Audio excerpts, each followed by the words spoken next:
KB was just in and said, just didn't feel like you guys had a mature approach to the game, and said, sometimes you got to get your butts kicked in order to learn. Do you feel that, and is that kind of like tonight? Can you take some things out of tonight that can motivate you going into Sunday? Yeah, it was a really bad start from the first group more than anything. Come back to the home fans, home court. We got to set the tone early on. It's a really good team, so that was the main thing. Just being better first group, setting the tone, and bringing some energy in. And Cuz is right about everything he said. How tough is it when they're obviously a really good team and they've added a bunch of pieces, but you're out there, you see it. What is it that makes Jalen Brunson as good as he's been? He just knows the ins and outs of the game. Knows how to get to his spot. He's physical. He can knock down shots at a high level. So, all of those things make him a really tough guard. And so it takes a group to guard him. And we just didn't execute our game plan good enough for the first group. Hey, you talked about how it wasn't a good start for the first group. Can you just kind of elaborate on what kind of transpired during those first 12 minutes for you guys? Turnovers. And, just not, they made us pay on all of them. I think that's the main thing.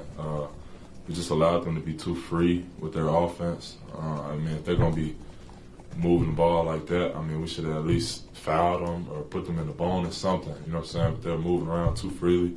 And we just weren't physical enough, weren't locked in enough on the game plan. Good thing is we got 2 games coming up, back-to-back coming up, and so we get to respond.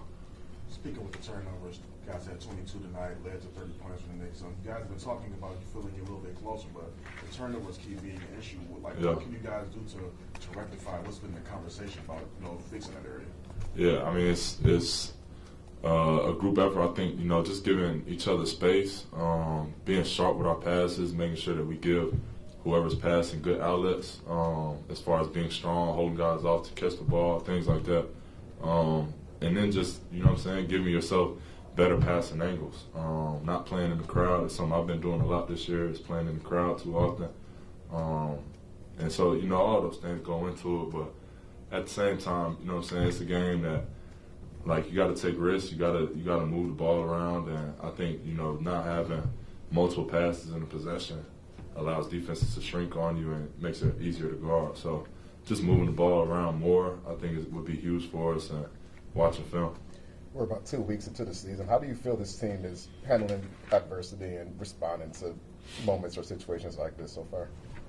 We've been solid. It's early. So, I'm still super positive about this group, about this season. We've had a rough start, but, there's a lot of basketball we played. And, like I said, we got 2 games coming up that we get to respond. Cade, you play a physical style where you try to get to the free throw line, and it seems like you're not really getting the whistle that you like. Have you been making some kind of adjustments to your game to maybe get a better whistle or get a little bit more attention to that?